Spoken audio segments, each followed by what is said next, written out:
राधे राधे. नमस्कार, मी धनाजी मनोहर फड पुन्हा एकदा एका नव्या व्हिडिओसोबत एका नव्या ठिकाणावरून. मी आहे सध्या उत्तर प्रदेश या राज्यातील कृष्णभूमीच्या प्रसिद्ध असणाऱ्या मथुरा आणि मथुरेमध्ये वृंदावन. तर वृंदावनमध्ये मी आहे. माझ्या पाठीमागे आपणाला जे दिसतंय तर तो आहे प्रेम मंदिर. संत कृपालू महाराज यांनी या प्रेम मंदिराची निर्मिती केली असून राधा आणि कृष्ण यांना प्रेम मंदिर हे समर्पित आहे. प्रेम मंदिराचं 2001 मध्ये बांधकाम करायला सुरुवात झाली. 2012 मध्ये तब्बल 11 वर्षाच्या बांधकामानंतर हे मंदिर संपूर्ण तयार झाले असून पांढऱ्या संगमरवरी दगडामध्ये बनवलेलं पाहायला मिळतं. 1000 कारागिरांनी तब्बल 11 वर्ष या मंदिराचं संपूर्ण बांधकाम केल्याचं आपल्याला पाहायला मिळतं. म्हणजेच काय तर 14 जानेवारी 2001 मध्ये हे मंदिर बांधायला सुरुवात झाली आणि 2012 मध्ये या मंदिराचं उद्घाटन झालं. परिसरामध्ये श्रीकृष्णाच्या ज्या काही वेगवेगळ्या लीला आहेत तर त्या वेगवेगळ्या लीला आपल्याला या ठिकाणी पाहायला मिळतात. आपण पाहू शकता की या बाजूला आपल्याला कालिया नाग दिसतोय, त्यानंतर गोवर्धन पर्वत, अशा वेगवेगळ्या लीला आहेत. तर संपूर्ण या व्हिडिओच्या माध्यमातून मी आपणाला हा प्रेम मंदिर एक्सप्लोअर करणार आहे. जसं जसं पुढे जाऊ तसं आपणाला याबद्दलची संपूर्ण माहिती देणार आहे. आतमध्ये वेगवेगळ्या श्रीकृष्ण आणि राधा यांच्या फोटोज आहेत, त्यानंतर मूर्तीज आहेत. सायंकाळच्या सत्रामध्ये वेगवेगळ्या लाईटमध्ये झगमगाटामध्ये दिसणारं प्रेम मंदिराचं जे काही रूप आहे ते आजच्या या युवा पिढीला खूप मोठ्या प्रमाणात आकर्षित करतं. त्यामुळे हजारोच्या संख्येने युवक आणि युवती या ठिकाणी येतात आणि ते रील्स क्रिएट करून सोशल मीडियावर पब्लिश होताना आपल्याला दिसतात. तर असं हे संपूर्ण प्रेम मंदिर आता आपण जसं जसं पुढे जाऊया तसं तसं पाहूया. तर चला आता आपण पुढे जातोय. काही आपण पाठीमागे पाहताय तर या ठिकाणी दररोज सायंकाळी फाउंटेन सुरू होतात, फवारे. त्यानंतर ते सायंकाळी 8 वाजेपर्यंत सुरू होत असतात आणि आलेला प्रत्येक म्हणजे हजारोच्या संख्येने श्रीकृष्ण भक्त या ठिकाणी आल्यानंतर या फाउंटेनला सुद्धा पाहतात. वेगवेगळ्या संगीत महोत्सवाच्या माध्यमातून या ठिकाणी आकर्षित केलं जातं. आणि आपण याच्याच बाजूला पाहताय तर हे प्रेम मंदिर. आता प्रेम मंदिर दररोज सकाळी 8:30 वाजता भक्तांसाठी उघडते आणि ते दुपारी 12:30 वाजता बंद होते. त्यानंतर पुन्हा हे प्रेम मंदिर 4 वाजता उघडते आणि सायंकाळी 8 वाजेपर्यंत प्रेम मंदिर भक्तांसाठी सुरू असतो. दररोज लाखोच्या संख्येने भक्त या ठिकाणी येतात आणि सगळ्यांच्या तोंडात एकच शब्द असतो, राधे राधे. अतिशय प्रसन्न अशा या वातावरणामध्ये आपण पाहू शकता की हे प्रेम मंदिर तर ते एकूण 54 एकरमध्ये पसरलेलं असून याला 94 खांब आहेत. त्या 94 खांबावर हे संपूर्ण प्रेम मंदिर आहे. तर या मंदिराचं जे काही बांधकाम आहे तर त्या बांधकामासाठी तब्बल 150 करोड रुपये इतका खर्च आलेला असून त्या संपूर्ण खर्चातून तब्बल 11 वर्षाच्या 1000 कारागिरांनी काम केल्यानंतर हे मंदिर पूर्णतः तयार झालेलं आहे. या मंदिराचं बांधकाम राजस्थान तसेच उत्तर प्रदेश येथील कारागिरांनी पूर्ण केलेलं असून या संपूर्ण परिसरामध्ये कृष्णांच्या अनेक वेगवेगळ्या लीला आपणाला पाहायला मिळतात. त्यामुळे मथुरा आणि वृंदावन या ठिकाणी आलेला प्रत्येक भक्त येथे येतो. सायंकाळच्या सत्रात होणाऱ्या आरतीसाठी सुद्धा खूप मोठ्या संख्येने भक्त या ठिकाणी उपस्थित राहतात. बलराम आणि श्रीकृष्ण हे गायी चरत असतानाचं आपण हे चित्ररूपी या ठिकाणी पाहू शकता.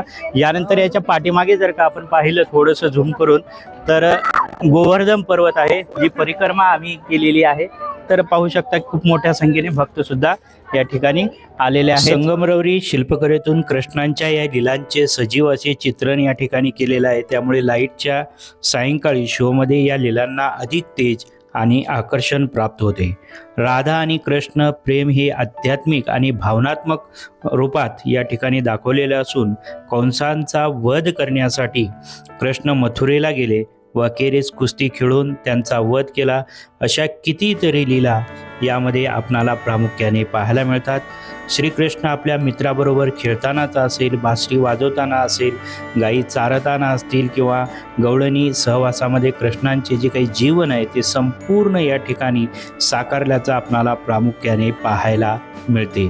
तर असा श्रीकृष्ण गोपालाच्या रूपामध्ये वेगवेगळ्या रूपामध्ये प्रेम मंदिर हे एक धार्मिक ठिकाण असून ते एक दैवी प्रेमाच्या अनुभूतीचेच स्थान आहे.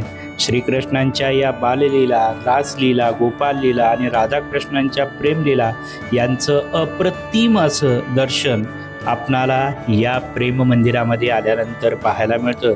राधा आणि राणी श्रीकृष्ण एका पायावर नाचताना सुद्धा येथे दाखवले आहेत. आता आपण पाहू शकता की या ठिकाणी आल्यानंतर आपल्या अल्पोपहारासाठी किंवा जेवणाची व्यवस्थेसाठी सुद्धा सुंदर अशा कॅन्टीन या ठिकाणी आहे. तिथे आपणाला आवश्यक असणाऱ्या वस्तू आपण घेऊ शकता. पाणीसुद्धा या ठिकाणी मिळते. आता आपण मंदिरामध्ये प्रवेश करतोय. मंदिरामध्ये आपण प्रवेश केल्यानंतर आपल्या सगळ्यांच्या समोर सुंदर अशा कृष्ण आणि राधा यांच्या या मूर्तीचे दृश्य जे काही आहे आणि मूर्तींचं दर्शन या ठिकाणी आपणाला पाहायला मिळतं. याच ठिकाणी राधा आणि कृष्णा यांच्या विविध लीलांचे 20पेक्षा जास्त अशा दृश्यरूपामध्ये त्या ठिकाणी आपणाला दर्शन होतं. म्हणजेच लीलाय जणू तुमच्यासमोर घडत आहेत अशा आपणाला या ठिकाणी या मंदिरामध्ये प्रवेश केल्यानंतर पाहायला मिळतं. हे संपूर्ण मंदिर इटालियन संगमरवरातून बनवले गेले आहे. त्यामुळे मंदिराच्या कोरीव कामामध्ये रामायण, महाभारत व श्रीकृष्ण यांच्या लीलांचे सुंदर असे दृश्य कोरलेले असून हे मंदिर 2 मजली आहे. वरच्या मजल्यावर राधा आणि कृष्ण आणि खालच्या मजल्यावर सीता आणि राम यांचे दर्शन आपणाला होते.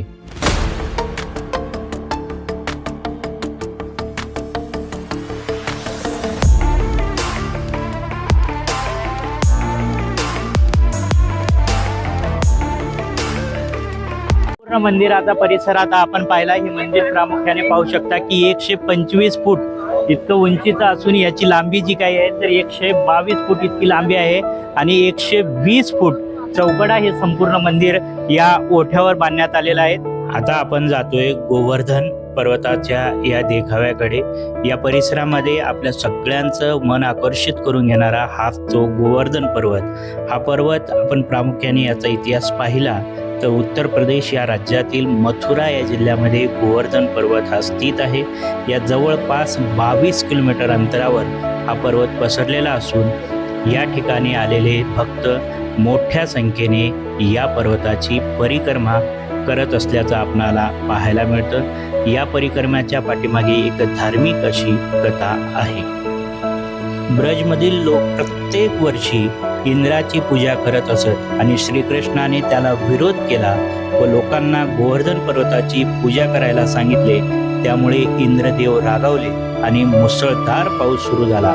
तेव्हा श्रीकृष्णाने या गोवर्धन पर्वताला आपल्या लहान बोटावर उचलून संपूर्ण गावकऱ्याला त्याच्या खाली आसरा दिला होता आणि 7 दिवस पाऊस पडला पण सगळेजण सुरक्षित राहिले. त्यामुळेच या गोवर्धन पर्वताला गिरिराज, हरिदास आणि गोपाळचंद्र या नावाने ओळखले जाते. श्रीकृष्णाच्या ज्या काही दैवी क्रिया आहेत त्यामध्ये बाललीला, यशोदा कृष्ण लीला, कृष्णाचं बालस्वरूप जे आपल्या सगळ्यांनाच अतिशय आकर्षित करते.